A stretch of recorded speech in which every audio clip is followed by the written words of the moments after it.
আপনি যদি phone pay বা গুগল পে ইউজ করেন আর আপনার অ্যাকাউন্ট থেকে যদি এমনি এমনি টাকাগুলো কেটে নিয়ে যায়, আপনি জানতে পারেন না কিসের জন্য এই টাকাগুলো কেটে নিয়ে যাচ্ছে, তাহলে আপনার মোবাইলে কিন্তু অটোপে নামের অপশনটা অন করা আছে। আপনার জিপে তে কিন্তু অটোপে, গুগল পে তে কিন্তু অটোপে নামের অপশনটা অন করা আছে। আপনি যদি জিও হটস্টার বা অন্যান্য অ্যাপ, যেগুলো অ্যাপে মানে পেমেন্ট করতে হয়, সেগুলো অ্যাপ যদি ডাউনলোড দিয়ে থাকেন, তাহলে আপনার রেগুলার মোবাইল থেকে কিন্তু টাকাগুলো কেটে নিয়ে যাবে। কিন্তু এই অটোপে, এই অপশনটা অন আছে না নাই কিভাবে চেক করবেন? যদি অন আছে, অফ কিভাবে করবেন জানতে হলে পুরো ভিডিওটা দেখুন।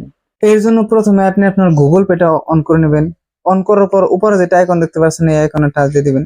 টাচ দেওয়ার পর নিচের দিকে আসবেন। নিচের দিকে আসার পর এখানে যে অটোপে দেখতে পাচ্ছেন, এখানে টাচ দিবেন। টাচ দেওয়ার পর যদি এখানে যদি এরকম দেখায়, তার মানে এখান থেকে আপনার অ্যাকাউন্ট থেকে কোনো টাকা কেটে নেবে না। আর যদি এখানে বেলেগ বা আপনার অ্যাপের নাম দেখাবে, কোন অ্যাপের জন্য মানে আপনার টাকাগুলো কেটে নিচ্ছে, এখানে দেখাবে। দেওয়ার পর সাইডে দিয়ে ক্যান্সেল অপশনটা থাকবে, সেই ক্যান্সেলটা ক্লিক করার পর এখান থেকে ক্যান্সেল করতে পারবেন। আমার কিন্তু এর আগে একটা জিও হটস্টার এখান থেকে কিন্তু আমার টাকাগুলো কাটছিল, কিন্তু আমি কিন্তু এভাবে ক্যান্সেল করে দিয়েছি। আপনারাও কিন্তু চেক করে নিতে পারবেন এখান থেকে টাকা কাটছে না নাই। ধন্যবাদ।